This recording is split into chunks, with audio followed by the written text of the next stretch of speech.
Hello students, तो इस lecture में हम लोग डिस्कस करेंगे गिब्स फ्री एनर्जी और स्पॉन्टेनिटी के बारे में। बहुत ही बेसिक सा टॉपिक है, बहुत ही डायरेक्ट बेसिक से क्वेश्चन से पूछे जाते हैं, फॉर्मूला बेस्ड डायरेक्ट क्वेश्चंस आते हैं जेई में और बहुत ही सिंपल क्वेश्चंस इनसे पूछे जाते हैं। ठीक है, तो हम लोग उनके बारे में डिस्कस करेंगे और उसके बाद जो जेई में क्वेश्चन पूछे गए हैं इस टॉपिक से रिलेटेड उसके बारे में हम लोग डिस्कस करेंगे। तो गिब्स फ्री एनर्जी क्या होती है? सिस्टम के पास जितनी फ्री एनर्जी अवेलेबल होती है मैकेनिकल वर्क को करने के लिए उसको हम लोग बोलते हैं गिब्स फ्री एनर्जी। ठीक है, सिस्टम के पास जितनी फ्री एनर्जी वर्क डन के लिए अवेलेबल होती है ना उसको हम लोग गिब्स फ्री एनर्जी बोलते हैं। जी का हमारे पास एक्सप्रेशन होता है H माइनस TX। आप लोग हर जगह पढ़ते आ रहे हो, पूरी केमिस्ट्री में आप लोगों ने ये एक्सप्रेशन पढ़ा है। ठीक है, और अगर हम चेंज की बात करें तो हमारे पास डेल्टा जी क्या होता है? Delta H minus T delta S। ठीक है, ये हमारे पास एक्सप्रेशन होता है। अब ये डेल्टा जी का एक्सप्रेशन हमारे लिए Gibbs free energy mainly spontaneity के बारे में बताता है कि कब हमारा प्रोसेस स्पॉन्टेनियस होगा और कब हमारा प्रोसेस नॉन स्पॉन्टेनियस होगा। तो मेनली स्पॉन्टेनिटी को कौन बताता है? Gibbs free energy. ठीक है, हम लोग वैसे बोलते हैं कि एंट्रोपी और एंथैल्पी के बारे में हम लोगों ने पढ़ा था। एंथैल्पी के लिए हम लोगों ने बोला कि जब डेल्टा H नेगेटिव होता है तो प्रोसेस मेरा स्पॉन्टेनियस होगा, डेल्टा H पॉजिटिव होगा तो प्रोसेस मेरा नॉन स्पॉन्टेनियस होगा। लेकिन ऐसा नहीं होता, एंडोथर्मिक रिएक्शन भी तो हमारी स्पॉन्टेनियस होती है। सिमिलरली कुछ ऐसी एक्सोथर्मिक रिएक्शंस भी होती है जो नॉन स्पॉन्टेनियस होती है। तो डेल्टा H हमारे पास एक ऐसा क्राइटेरिया नहीं है जिसके थ्रू हम लोग स्पॉन्टेनिटी को बता पाए। सिमिलरली हमने बोला कि कोई भी रिएक्शन स्पॉन्टेनियस कब होगी? जब मेरे पास डेल्टा S ग्रेटर देन 0 होगा, यानी कि एंट्रोपी जब इंक्रीज हो रही होगी। लेकिन ऐसा नहीं होता, जरूरी नहीं है कि अगर एंट्रोपी इंक्रीज हो रही है तो हमारा सिस्टम, हमारी जो रिएक्शन हो वो कैसी हो? स्पॉन्टेनियस हो। स्पॉन्टेनिटी का मेन क्राइटेरिया हमारे पास होता है डेल्टा जी, Gibbs free energy. Gibbs free energy जिसके थ्रू हम लोग स्पॉन्टेनिटी के बारे में बताते हैं। तो ये दोनों फैक्टर्स डेल्टा H और डेल्टा S ये डिटरमाइन करते हैं किसी पर्टिकुलर टेम्परेचर पे डेल्टा G को। अगर हमारे पास डेल्टा G लेस देन 0 होता है तो रिएक्शन स्पॉन्टेनियस होती है। अगर डेल्टा G ग्रेटर देन 0 होगा तो रिएक्शन मेरी नॉन स्पॉन्टेनियस होगी। ये तो हमने पूरी केमिस्ट्री में ही पढ़ा है। ठीक है, अब मेन बात ये है कि यहाँ पे डेल्टा H और डेल्टा S कैसे गवर्न करेगा कि मेरे पास रिएक्शन स्पॉन्टेनियस होगी या फिर नॉन स्पॉन्टेनियस होगी। ठीक है, तो हम डिफरेंट कंडीशंस की बात करेंगे। देखो, सबसे पहले मैं यहाँ पे डेल्टा G लिखती हूँ, डेल्टा H इनके साइन की टर्म्स में मैं बात करूंगी कि देखो डेल्टा S मेरा स्पॉन्टेनियस प्रोसेस के लिए ग्रेटर देन 0 होना चाहिए और डेल्टा H लेस देन 0 होना चाहिए।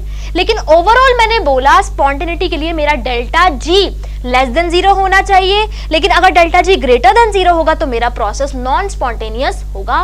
डेल्टा G एक इंपॉर्टेंट क्राइटेरिया है गिब्स फ्री एनर्जी जो कि स्पॉन्टेनिटी को डिटरमाइन करता है। ठीक है, अब देखो, सबसे पहले मैं अगर बात करूं एंथैल्पी की, अगर मेरी एंथैल्पी की वैल्यू नेगेटिव है, ठीक है, और एंट्रोपी की वैल्यू पॉजिटिव है, ठीक है, तो देखो एंथैल्पी नेगेटिव, एंट्रोपी पॉजिटिव, तो ये टर्म मेरे पास नेगेटिव आएगी और ये टर्म मेरे पास नेगेटिव आएगी। यानी कि ओवरऑल डेल्टा जी मेरे पास क्या आएगा? नेगेटिव ही तो आएगा, यानी कि लेस देन 0 आएगा।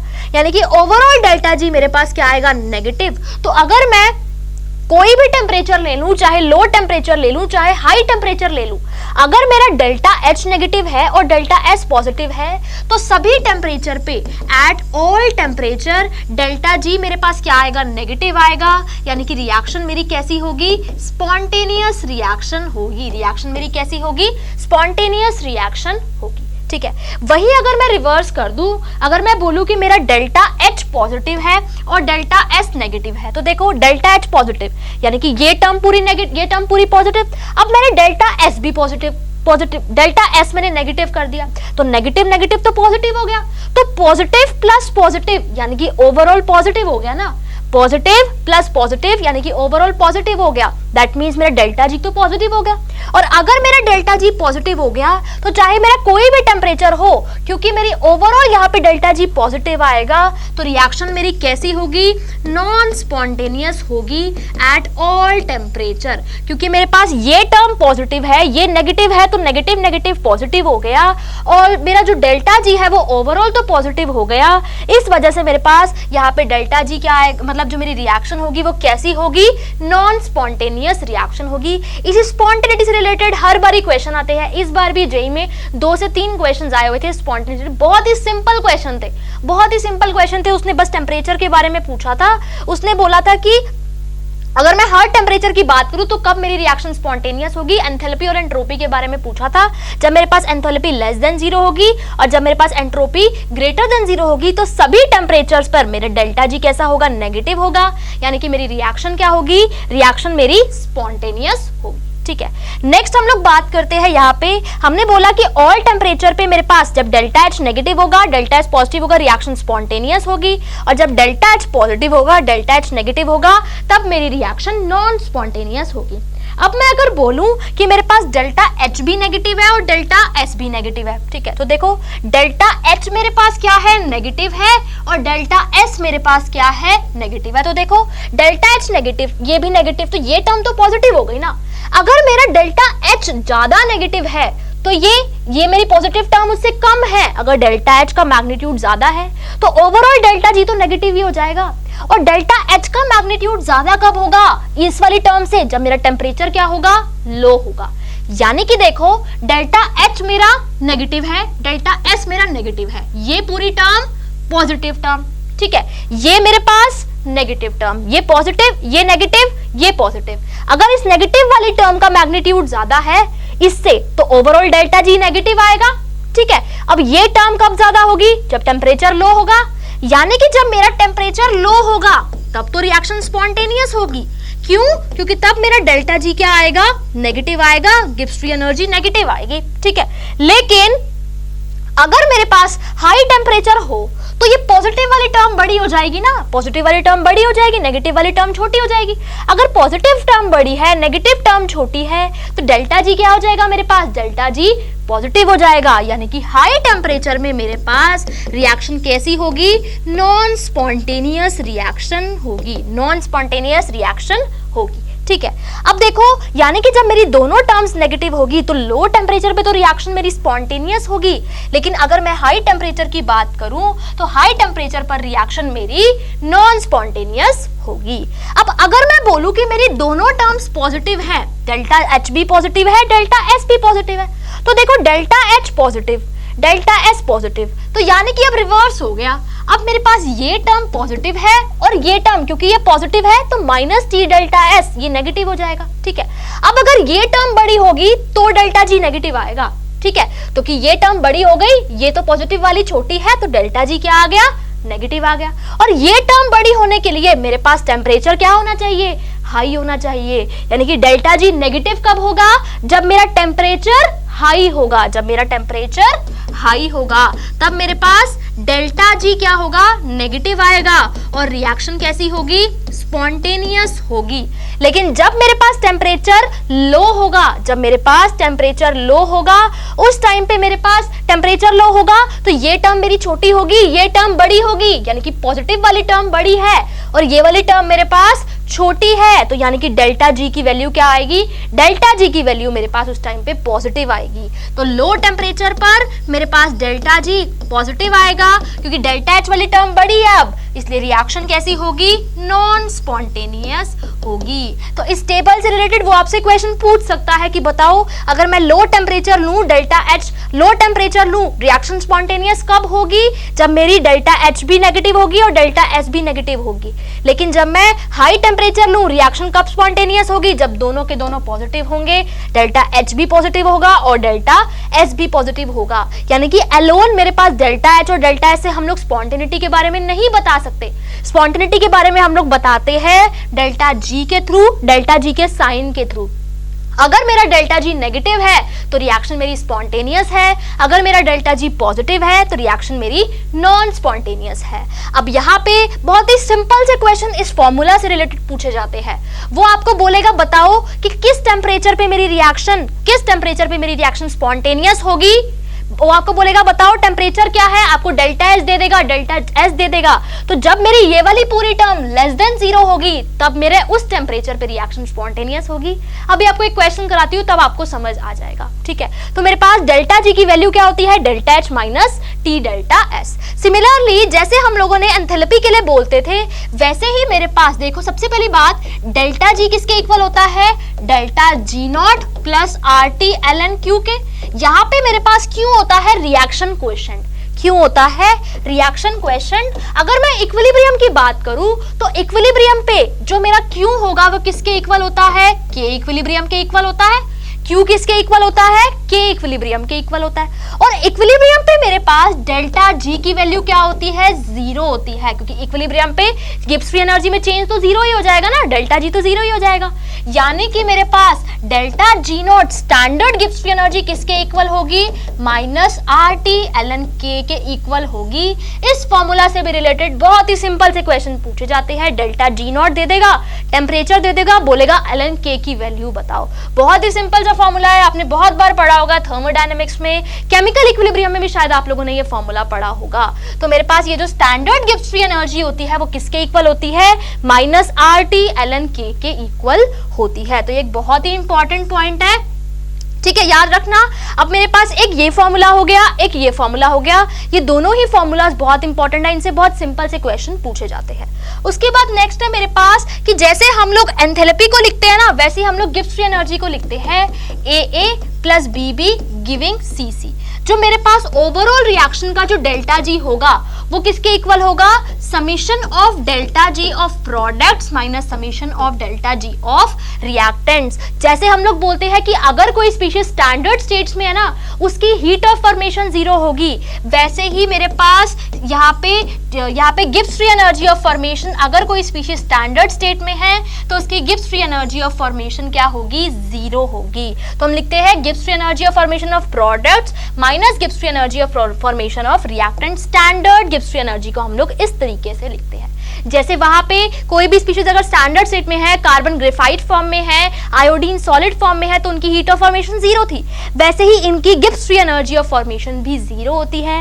ये इससे भी रिलेटेड कुछ क्वेश्चंस हमसे जेईई में पूछे गए हैं और बहुत ही सिंपल है। सिमिलरली ना हम लोग एंट्रोपी के लिए भी लिखते हैं, enthalpy, entropy, Gibbs free energy, तीनों के लिए ही हम इस तरीके से लिख सकते हैं, ठीक है। अब हम लोग देखते हैं कुछ क्वेश्चंस जो जेईई में पूछे गए हैं, बहुत ही सिंपल से क्वेश्चन है। देखो, पहला क्वेश्चन है कि the reaction MgO solid plus carbon solid giving Mg solid plus CO for which delta H is equal to this and delta S is equal to this is not feasible at 298 Kelvin। मतलब 298 Kelvin पर reaction spontaneous नहीं है।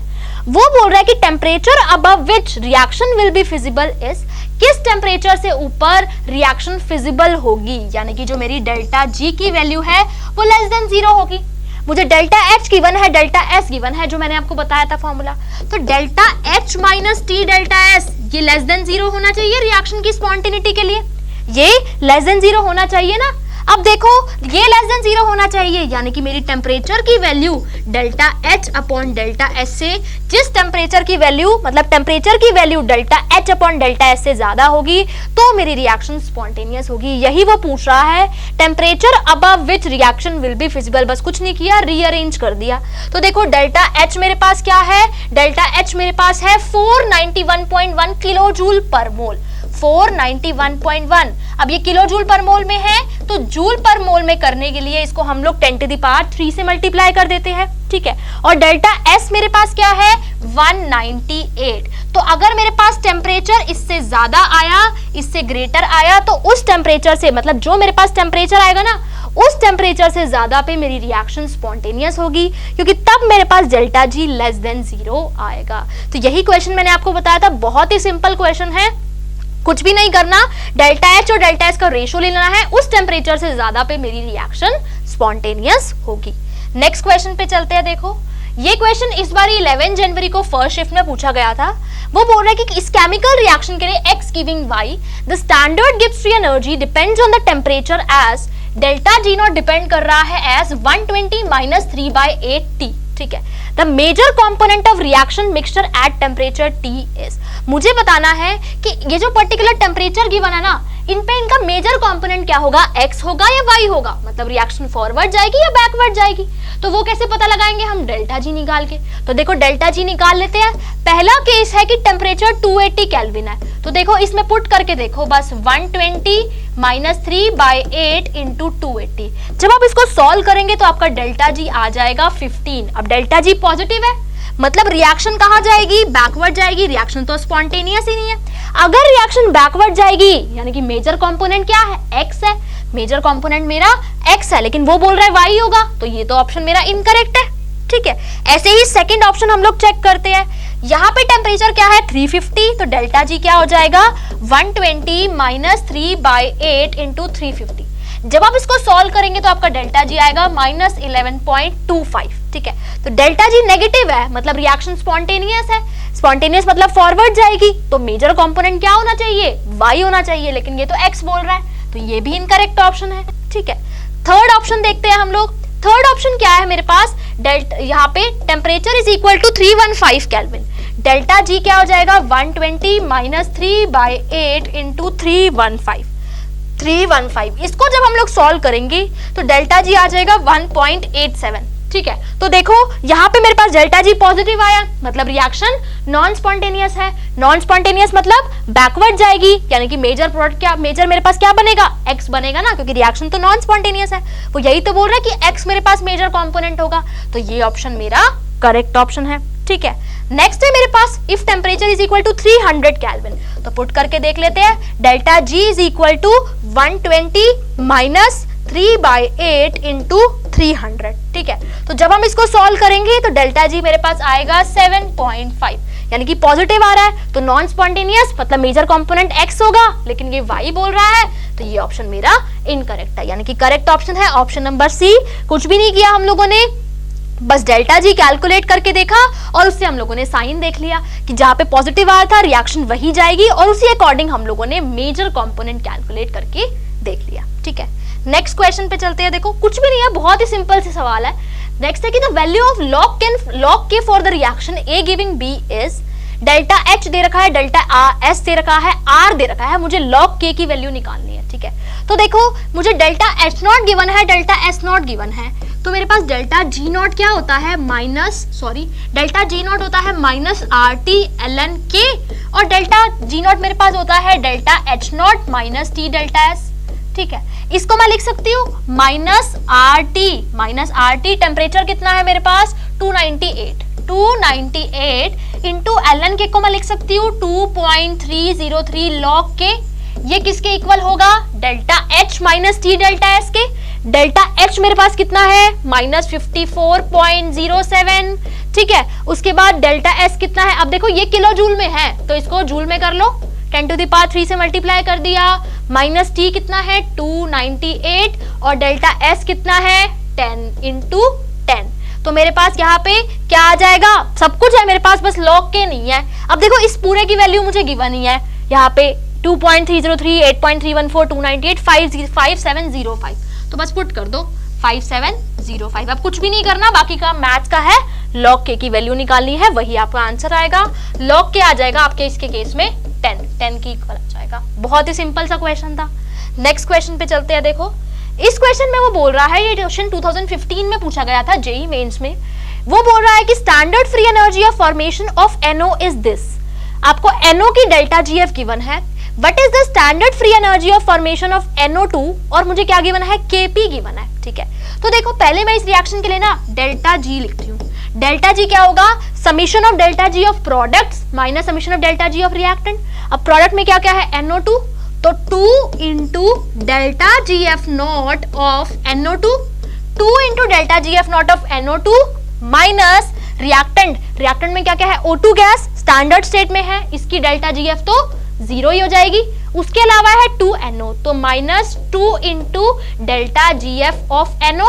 अब delta GF of NO मुझे given है 86.6 kilo joules per मोल, यानी कि 86600 joule पर मोल, इतनी मुझे गिवन है, ठीक है।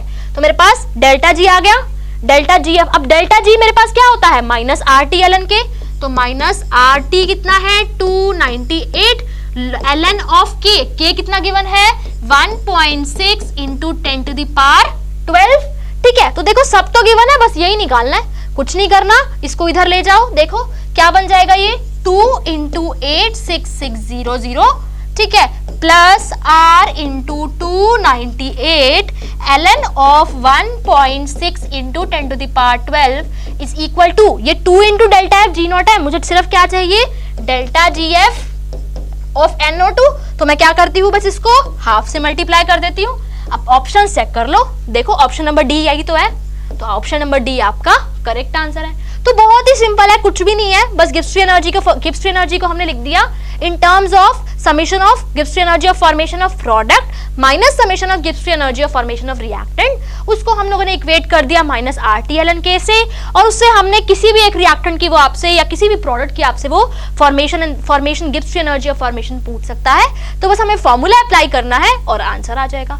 ऐसे ही बहुत ही बेसिक से और सिंपल से इक्वेशन गिब्स फ्री एनर्जी से पूछे जाते हैं, ठीक है। तो यहाँ पे आप लोगों की थर्मोडायनेमिक्स खत्म हुई, जितनी भी बेसिक सी बातें जिनसे क्वेश्चन पूछा गया है मेनली मैंने आप लोगों के साथ वो डिस्कस करी है।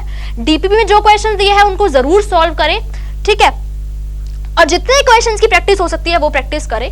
ग्राफ्स वाले क्वेश्चन जरूर करें क्योंकि उनसे बहुत टाइम से क्वेश्चन नहीं पूछा गया है, तो मोस्ट प्रोबेबली इस बार क्वेश्चन उनसे पूछा जा सकता है, ठीक है। इस लेक्चर से लगभग कोई भी डाउट है आप उनको कमेंट सेक्शन में मेंशन कर सकते हैं। Thank you.